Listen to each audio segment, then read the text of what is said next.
Hi there, I'm Dr. Jeremiah Stevens. I'm a naturopathic physician. I've been in practice since 2006, and I specialize, among other things, in pediatrics. About a third to a half of my patients are children, and it's just been a real joy to be able to work with kids over the years. One of the things that's been really disheartening to me is that it seems like there's a real lack of good alternative health choices for our kids. And I just wanted to start this video series as a way to share some of the things I've learned over the past 11 or so years of practice, and before that, school and just personal trainings and things like that. So it's been a fun journey. I didn't anticipate myself going into pediatrics and working with kids. It wasn't really something on my radar when I went to school. I was planning on just, working with adults. That was what my vision was, but it's funny how the universe sometimes comes around and finds your niche for you. So when I was in school, I kept getting put on all these clinical rotations that had lots of kids coming through all the time. And so I just kind of got comfortable working with kids and just enjoyed the time and just the energy that they would bring to a day, and the opportunity just to spend time with kids was fun. And then I get out and get into my own practice, and my first two patients were two little boys coming in off the street who were wildly hyperactive. They basically came in and completely destroyed my office after I'd spent several weeks getting it all just perfect before my grand opening, which was fun. I quickly learned what was needed to be child-proofed in my office, what was okay, what was safe and what was not, putting things up higher and that needed to be away from little hands, and things that were okay to leave that they could play with and keep it interesting. So, and I must have done okay, because pretty soon those moms were talking and my whole practice was filled up with kids within like a few months. But 80% of my practice was kids, and that was just kind of a funny surprise, but it ended up being great. And I've taken a bunch of extra trainings in pediatrics, and just over the years I've enjoyed it. And so I just wanted to create this video series as just a way to share some of the, like I said, some of those things that I've learned, and to create a discussion forum for people to bring their things that they've learned, because obviously I don't know everything. I'm still learning all the time, and I think that's one of the joys of medicine, is that we can always learn, always grow, and there's always tips and things to share. So personally, I'm married to my wonderful wife, Dr. Julia Stevens. We met at school. We got married shortly after, and started our practice together, and we now have 4 children of our own, 4 girls. Currently their ages are about 2 to 9, and they're growing like weeds, which is great. So so I deal with all the same concerns that most parents do. I mean, we have a sick little one right now who has kept us up much of the night. I walked into the office this morning, and one of the other doctors I work with said, "Wow, you look terrible." And I was like, "Oh, great." Perfect way to start my day. And I figured, what better way to turn it around and to make a video and share with the world what it's like to try to function, in a challenging environment when you haven't had much sleep, and all the things that all parents have to go through.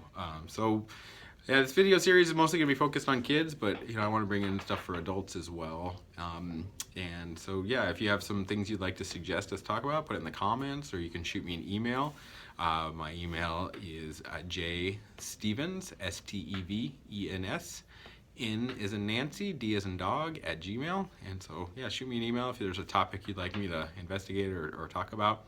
I'd be more than willing to do that. So one thing I wanted just to bring up today was something, I want to talk a little bit about a condition called Molluscum Contagiosum, which is a very fancy Latin sounding name.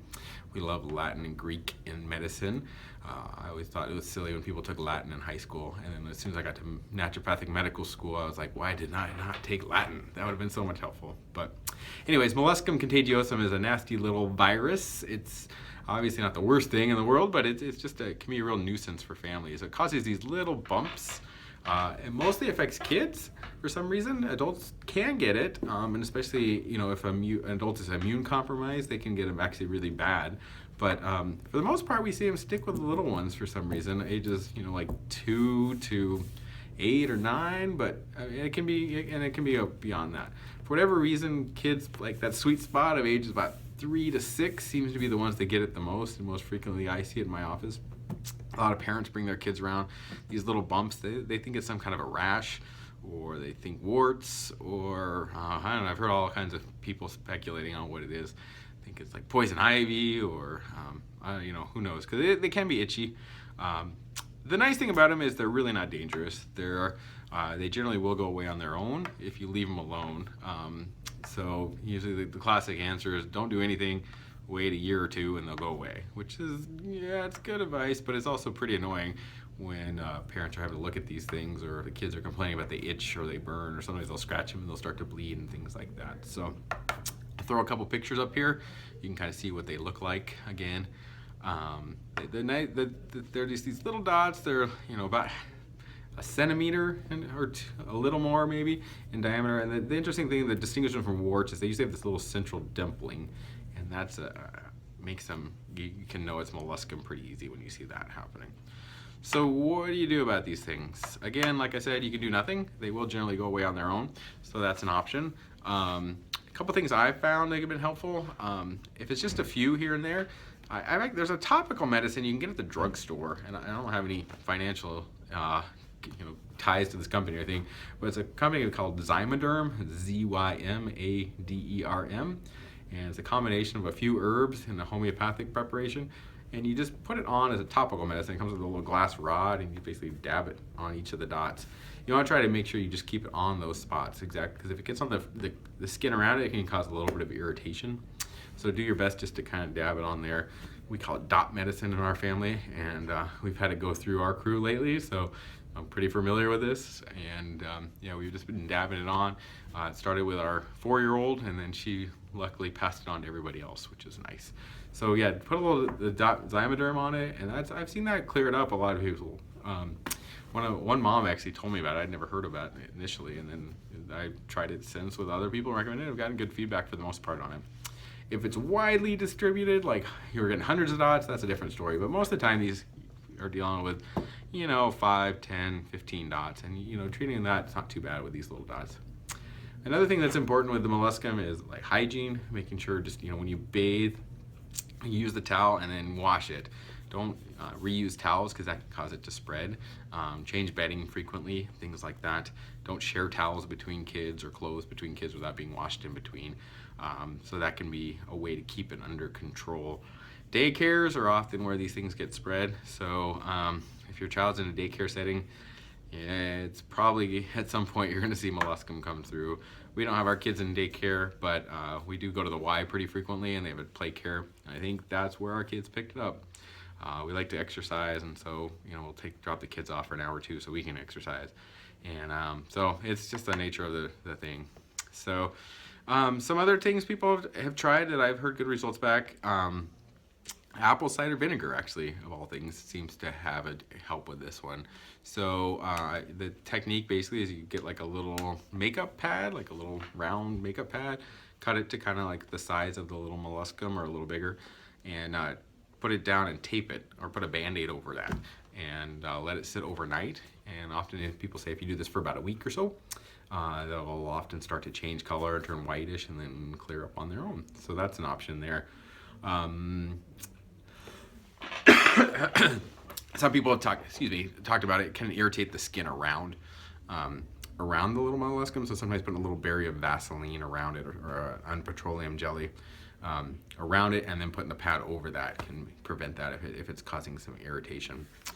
When someone's getting a lot of these things, and I've seen some kids coming in with 50, 60 of these little things, that speaks to me a little bit of some immune concerns. And we talk, with real severe immune dysfunctions like HIV, sometimes people can get hundreds of these things that don't go away. But yeah, so oftentimes still think about what can we do?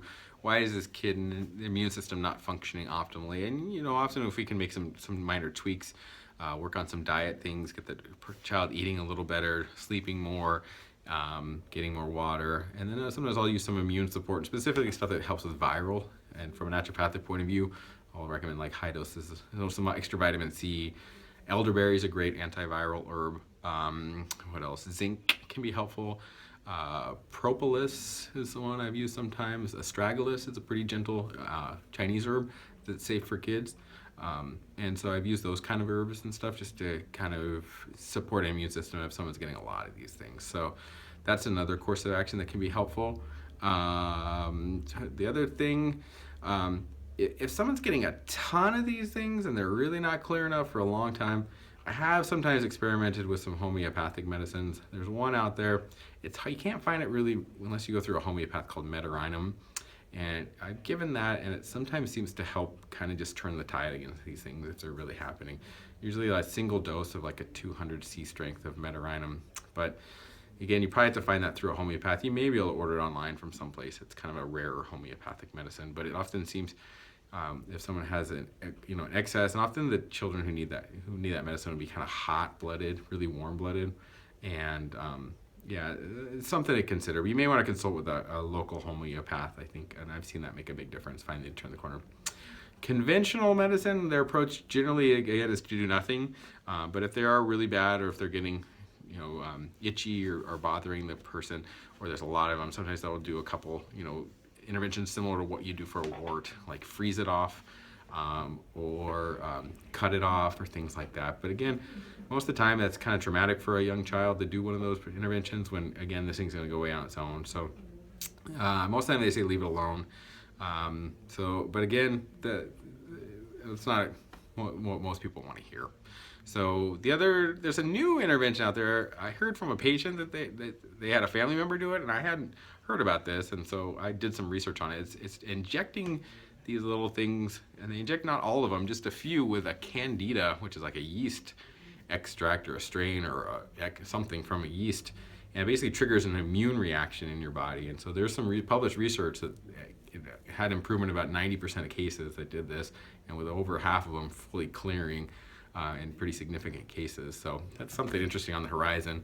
I think it's similar to like warts, like we'll use duct tape on warts, if people have heard that.